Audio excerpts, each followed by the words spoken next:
আর্জেন্টিনাকে একমাত্র গোলে পরাজিত করে বিশ্বকাপ শিরোপা জিতল স্পেন। এতে ১৬ বছর পর আবারও বিশ্বসেরার মুকুট জয় করল লা রোজারা।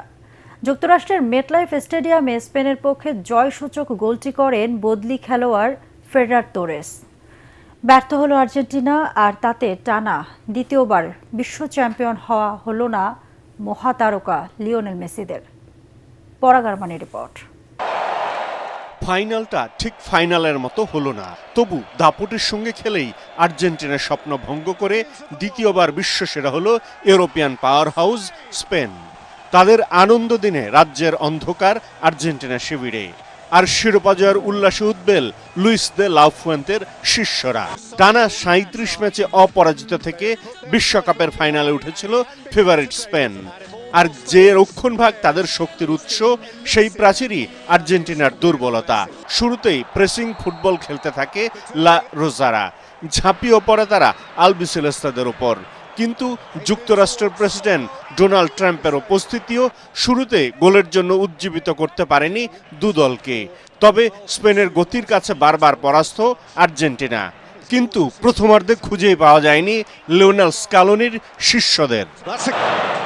দ্বিতীয়ার্ধেও প্রতিপক্ষের পোস্টে কোনো শট নিতে পারেনি আর্জেন্টিনা। ম্যাচের নিয়ন্ত্রণ স্পেনের হাতেই থাকে, তবে তাদের খেলায় সৃজনশীলতার ছাপ দেখা যায়নি। যোগ করার সময়ের তৃতীয় মিনিটে এনজো ফার্নান্ডেজ দ্বিতীয় হলুদ কার্ড পেয়ে মাঠ ছাড়লে ১০ জনের দলের আর্জেন্টিনাকেও দমানো যায়নি। খেলা গড়ায় অতিরিক্ত সময়ে। ৯৬ মিনিটে মিকেল মেরিনো গোল করলেও গোলকিপারকে ফাউল করার অপরাধে তা বাতিল হয়। ১০৬ মিনিটে বদলি খেলোয়াড় ফেররান তোরেস যে গোলটি করেন, তাতেই নির্ধারণ হয়ে যায় বিশ্বকাপ চ্যাম্পিয়নের ভাগ্য। তবে লিওনেল মেসিরা পুরো ম্যাচ ছিলেন নিজেদের ছায়া হয়ে। টানা দ্বিতীয়বার বিশ্বকাপ জিতে ইতিহাস গড়ার স্বপ্ন অধরাই থেকে যায়। হৃদয় ভাঙা পরাজয়ের দৃশ্যত শেষ হয়ে যায় মহাতারকা লিওনেল মেসির বর্ণাঢ্য বিশ্বকাপ অধ্যায়। ল্যাটিনদের বেদনার বিপরীতে লুইস দে লা ফুয়েন্তের শিষ্যরা মেতে ওঠেন বিশ্বসেরা হওয়ার আনন্দে, নতুন দিনের নতুন জয়গানে। পরাগারমান, এটিএন বাংলা।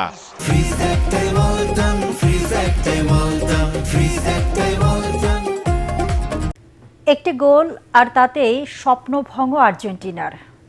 বিশ্বকাপ ফাইনালে লিওনেল মেসিদের হারিয়ে মাঠে যেমন উল্লাস করেছে স্প্যানিশরা, তেমনি দেশের বিভিন্ন স্থানে দেখা গেছে স্পেন ও ব্রাজিল সমর্থকদের বিজয় উল্লাস। অন্যদিকে কান্নায় ভেঙে পড়েন আকাশী নীল শিবিরের ভক্তরা। তহিদুর রহমান তুহির রিপোর্ট। শেষ বাঁশি বাজতেই স্তব্ধ আকাশী নীল সমর্থকদের মুখ। বিশ্বকাপ জয়ের স্বপ্ন ভেঙে যাওয়ায় অনেকের চোখেই পানি। কেউ নীরবে মাঠ ছেড়েছেন, কেউ হতাশায়। আবার মেসির হাতে শিরোপা না ওঠাই চোখের জল লুকাতে পারেননি অনেকে। আরেকবার বিশ্বকাপ ঘরে তোলার প্রত্যাশা অপূর্ণই থেকে গেল খুদে জাদুকর ভক্তদের। হার জিততে সবারই থাকে, হারছি জিতবো ইনশাআল্লাহ। মেসির জন্য আমাদের একটা ফুল জেনারেশন এসেছে, খেলছে। This is the last world cup. So এই জায়গায় ইমোশনটা আমাদের হিট করেছে। নিউ একটা জেনারেশন আর কি, এটাই শো করে আমার মেয়ে। সো আমি আমার থেকে আমার মেয়ে, এভরিওয়ান আর্জেন্টিনা, নেক্সট টাইম ইনশাআল্লাহ। শিরোপা জয়ে উৎসবের আমেজ ছড়িয়ে পড়ে স্প্যানিশ সমর্থকদের মধ্যে। তাদের সঙ্গে আনন্দে সামিল হন ব্রাজিলের সমর্থকরাও। বিজয়ের পতাকা হাতে উল্লাস, স্লোগান আর আনন্দ মিছিল, সব মিলিয়ে ঢাকার বড় পর্দার সামনে ছিল উৎসব মুখর পরিবেশ। স্পেনের ডিফেন্স পুরো অস্থির ছিল, অস্থির। খুব ভালো লাগছে, মেসির জন্য খারাপ লাগছে। আমাদের বন্ধুরা হারলে যেভাবে টল করে, ওরা এখন বুঝবে হারার পর টল করার কত যন্ত্রণা। আমি অনেক হ্যাপি, কারণ হচ্ছে অনেক কষ্টে স্পেন একটা গোল দিতে পেরেছে। Lamine Yamal and Palestine support করে, এন্ড এটাই আমার সবচেয়ে বড় অর্জন। পরাজয়ের এই ফল মেনে নিতে পারছেন না মেসি ভক্তরা। তাদের দাবি, পুরো টুর্নামেন্টে আর্জেন্টিনা দারুণ লড়াই করেছে। শেষ ম্যাচের অতিরিক্ত চাপ কেড়ে নিয়েছে বিশ্বকাপের সোনালী স্বপ্ন। এটা বিশ্বাস করতে পারতেছি না, আমরা এত উপরে এসে আমরা হেরে গেলাম। আমরা কখনো আশা করিনি যে এভাবে আমাদেরকে আর্জেন্টিনা হতাশ করবে। ব্রাজিল লাফাচ্ছে কেন ভাই? আমরা হারলেও আর্জেন্টিনা, জিতলো আর্জেন্টিনা। এদিকে আর্জেন্টিনাকে হারিয়ে শিরোপা জয়ের পর চোখে মুখে উচ্ছ্বাস বন্দরনগরী চট্টগ্রামের স্পেন সমর্থকদের। ফাইনাল ঘিরে নগরের অলিগলি, মোড়, বিশ্ববিদ্যালয় ক্যাম্পাস থেকে শুরু করে চায়ের দোকান পর্যন্ত ফুটবল উৎসবে পরিণত হয়েছিল।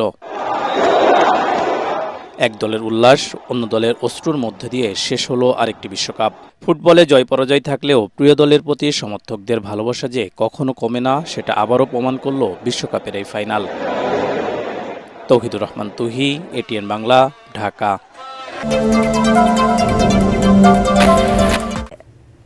দেশে ৪৫ লাখের বেশি মামলা বিচারাধীন রয়েছে।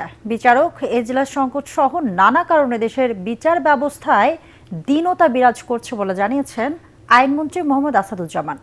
মাগুরা জেলা আইনজীবী সমিতির আয়োজনে মতবিনিময় ও সংবর্ধনা অনুষ্ঠানে তিনি বলেন, শিশুর প্রতি সহিংসতা বন্ধে স্পেশাল ট্রাইব্যুনালের বিশেষ বিচারক ও আইনজীবী নিয়োগ প্রক্রিয়াধীন রয়েছে। আইনমন্ত্রী বলেন, বাংলাদেশের আইন মেনেই শেখ হাসিনার বিচার করা হবে। আমরা সমস্ত আধার এবং সমস্ত বাধার প্রাচীর অতিক্রম করে বাংলাদেশের মানুষের আস্থা, বিশ্বাস, ভরসা এবং ভালোবাসার বিচার বিভাগ ফিরিয়ে আনতে চাই। উনি আসবেন, ওনাকে নিশ্চয়ই আইনি কাঠামোর মধ্যে যেভাবে আইনসঙ্গতভাবে তার ন্যায় বিচার নিশ্চিত করা যায়, আমরা সেটাই করব।